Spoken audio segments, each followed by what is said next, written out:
Halo minasan, balik lagi di channel Tao-chan, di mana kita akan membahas manga dan anime populer. Tapi sebelum itu, silakan minasan klik tombol subscribe dan nyalakan lonceng notifikasi agar minasan tidak ketinggalan info terbaru dari Sensei. Bila sudah, mari kita berangkat dan tancap gas!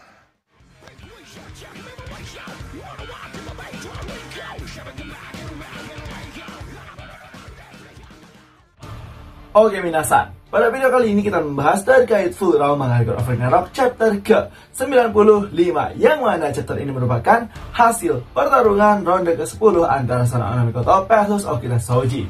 Jadi akan seperti apakah kisah dari akhir pertarungan ronde ke-10 ini? Soalnya basa-basi lagi minasan, langsung kita gas ke pembahasannya. Chapter dibuka dengan diperlihatkan, yaitu di mana di sini dijelaskan orang-orang yang sudah bisa membuat dirinya bahkan melebihi kemampuan manusia, bahkan disebut dengan cerita ujung pedang yang pamungkas, di mana di sini diperlihatkan orang-orang yang sudah mencapai puncaknya ilmu bela diri tertentu, dari mulai panahan, samurai, bahkan seorang petinju.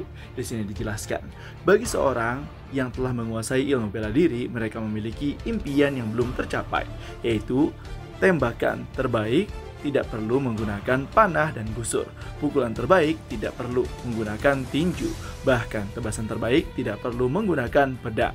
Dan kemudian mampu mengalahkan seseorang tanpa armor ataupun senjata.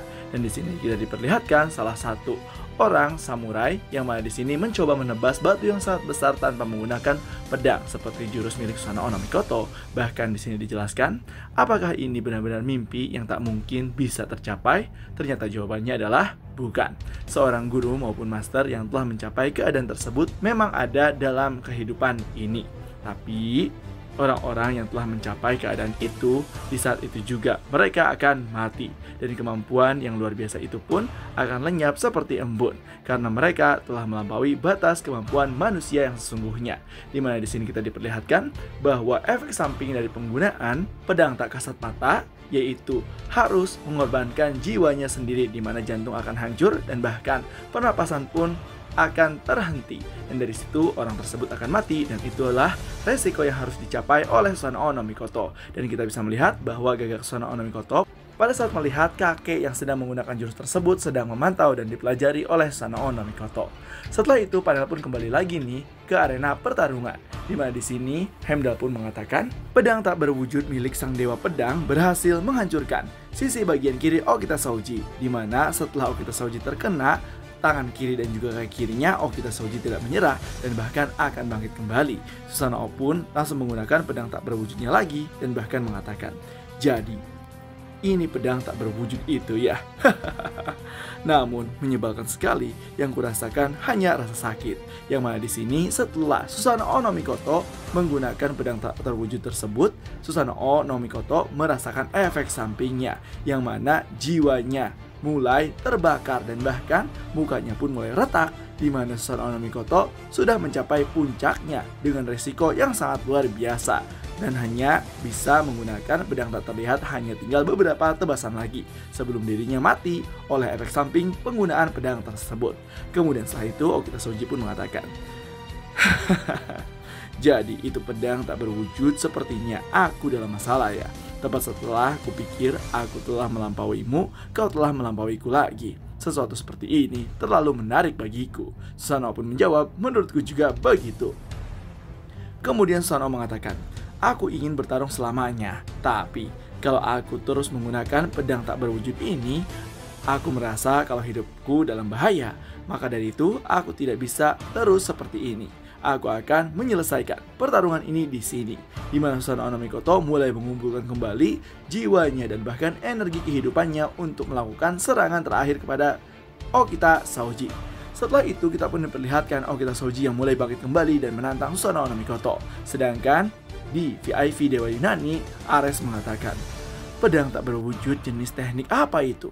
Yang kulihat Susanoo Onomikoto hanya mengayunkan tangannya dan Okita langsung seperti menerima serangan yang sangat ganas. Kemudian Hermes pun mengatakan, Aku pun tak mengerti logikanya sama sekali. Seperti yang Heimdall katakan, mengayunkan pedang tak berwujud, pedang tak terlihat. Sepertinya bagian tubuh sebelah kiri Okita Shoji hancur dari dalam. Ares pun di sini bertanya-tanya dan makin bingung, mengatakan, pedang tak berwujud, pedang tak terlihat. Aku sama sekali tak mengerti bagaimana bisa teknik yang luar biasa seperti itu ada di dunia ini. Kemudian di sini Zeus pun menjelaskan kepada mereka berdua. Dia telah melampaui domain yang tak bisa diukur dengan logika. Tapi ada sesuatu yang pasti. Susanoo akhirnya mencapai tujuannya. Setelah ribuan tahun dia berlatih tanpa istirahat, dia akhirnya telah mencapai puncak ilmu berpedangnya. Ini benar-benar domain level ilahi, kawan. Kemudian setelah itu, setelah dikomentari dan juga dijelaskan oleh Dewa Zeus, kita diperlihatkan kembali penonton bagian umat manusia, yang mana di sini para rekan Okita Shoji dari kepolisian Shinsengumi mulai menyemangatinya. Kemudian Heisuke berkata, Okita-san, dia hampir tidak bisa berdiri tegak. Shoji, ini tidak mungkin. Bahkan untuk seseorang seperti Okita Shoji pun, aku tidak sanggup lagi. Namun Kando Isami mengatakan, Heisuke, perhatikan baik-baik. Apanya? Perhatikan apanya, Kando-san? Bagaimana aku bisa terus melihatnya bertarung seperti itu? Itu tidak mungkin. Sampai di sini, Heisuke menangis karena melihat perjuangan Okita Shoji. Namun Kando-san mulai menyemangati mereka dan meyakinkannya, mengatakan, ini adalah pertarungan yang tak pernah bisa dicapai Shoji dalam hidupnya, tahu? Pertarungan di mana dia bisa memberikan segalanya sebagai seorang samurai sejati. Ayo kita lihat pertarungannya sampai selesai. Kemudian setelah itu kita pun diperlihatkan lagi panel di mana para petarung sudah bersiap akan mengakhiri pertarungan ronde ke-10 ini. Susanoo Mikoto mengatakan kepada Okita Shoji, suatu kehormatan aku bisa bertarung denganmu, Okita-san. Okita pun menjawab, aku pun juga begitu, Susanoo-san. Kemudian dari situ, kedua petarung pun bersiap satu sama lain. Pendukung umat manusia mulai menyemangati Okita Shoji dan mengatakan, ayo Kak Shoji, semangatlah. Dan di sisi lain, para dewa menyemangati Susanoo Mikoto. Bahkan Amaterasu berteriak dengan mengatakan, serang dia Susanoo-chan, ayo selesaikan ini. Kemudian narator pun menjelaskan, teknik dewa berpedang adalah level teratas dari serangan mematikan. Hanya dengan satu serangan saja, maka pertarungan ronde ke-10 akan berakhir. Kemudian dari situ Susanoo Mikoto mulai bersiap dan mengayunkan pedangnya dengan nama jurus Musou Ken. Dan dari situ Okita Shoji pun nampaknya sudah tidak bisa menghindari serangan milik Susanoo Mikoto, di mana kita bisa melihat aura dari pedang yang ditebaskan oleh Susanoo Mikoto tepat mengenai dada Okita Shoji. Okita Shoji pun yang menerima serangan tersebut nampaknya langsung batuk darah dan bahkan langsung terhuyung, tidak sadarkan diri. Bahkan di sini nampaknya Okita Shoji sudah menyerah akan hidupnya dan malah mengatakan, dewa pedang itu sangat kuat. Sekarang aku tak bisa menggerakkan satupun bagian tubuhku. Kupikir aku telah memberikan segalanya untuk pertarungan ini. Dengan ini, akhirnya aku bisa pergi seperti seorang samurai sejati. Menyebarlah. Kemudian pada saat Okita Shoji akan mati, tiba-tiba saja para rekan-rekan dari kepolisian Shinsengumi mulai berteriak menyemangatinya. Shoji, bangunlah! Okita Shoji pun langsung tersadar dan langsung menggertakkan giginya dan kemudian menginjakkan kakinya dan mulai bertahan kembali. Bahkan di sini dia mengatakan, tidak, masih belum. Aku terbanglah. Dan kita bisa melihat masa lalu Okita Shoji bersama rekan-rekan Shinsengumi. Dan ingat perkataan Okita Shoji akan berjuang mati-matian dan akan mengalahkan Susanoo Mikoto. Bahkan di sini kita bisa melihat aura sang Onigo berubah menjadi sayap dan juga kekuatan milik Volun Okita Shoji pun mulai menciptakan aura yang sangat luar biasa. Bahkan di sini Okita Shoji mengatakan, dan ini adalah serangan pamungkas dari pendekar pedang sejati Okita Shoji. Susanoo pun yang melihat hal tersebut malah mengatakan, Okita Shoji, jangan-jangan kau masih akan mengayunkan pedangmu, tapi kau tak akan bisa melampaui diriku lagi. Susanoo pun di sini mulai bersiap untuk mengayunkan pedangnya sekali lagi dengan taruhan nyawanya sendiri, yang mana resiko dari penggunaan pedang tak berwujud milik Susanoo Mikoto adalah dengan harga kematian, karena ini adalah kesempatan terakhir milik Susanoo Mikoto. Dan Susanoo Mikoto pun mengatakan, baiklah, akan kuakhiri dengan serangan ini. Kemudian dari situ kita akan melihat siapa yang lebih cepat antara serangan Okita Shoji atau Susanoo no Mikoto. Dan dari situ Okita Shoji pun menyerang dengan mengatakan Tensho Sandansuki, serangan 3 tusukan sekaligus. Dan kita bisa melihat serangan milik Okita Shoji langsung menembus tubuh Susanoo no Mikoto bahkan secepat 3 tusukan dengan menggunakan Power Volune, yaitu pedang waktu.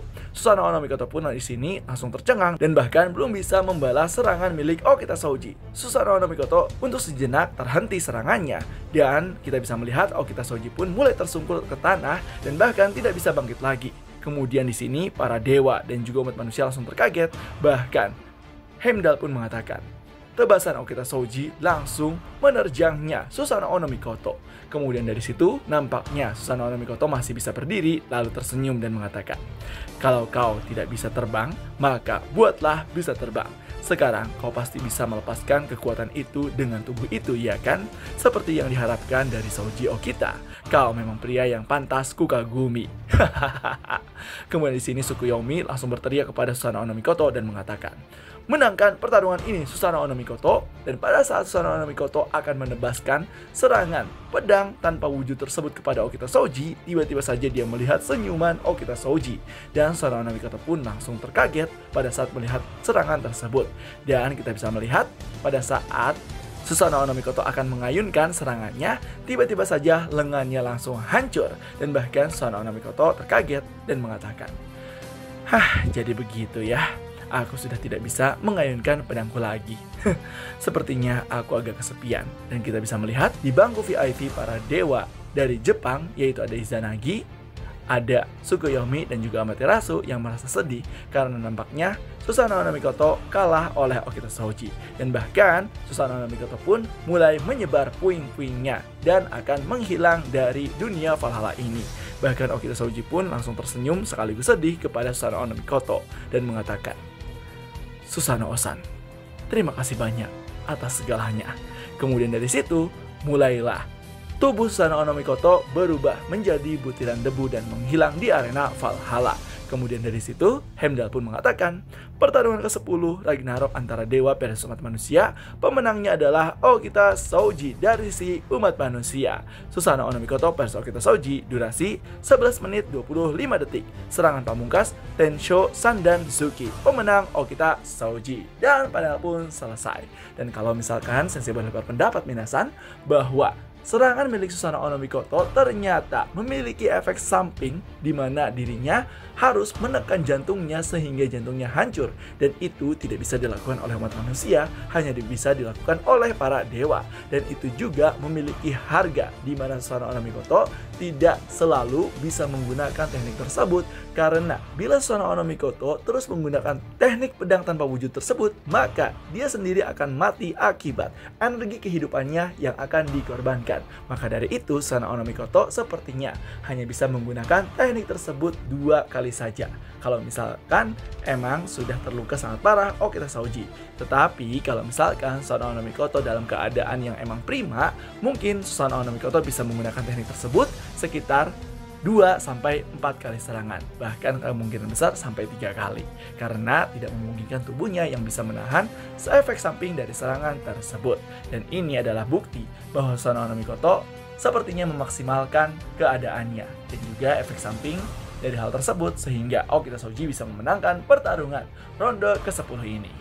Nah, itulah dari minasan terkait pembahasan Fullmetal Alchemist Ragnarok chapter ke-95 dan juga pendapat Sensei terkait peran Susanoo no Mikoto mengapa dia kalah. Jadi gimana nih menurut minasan terkait pembahasan kali ini?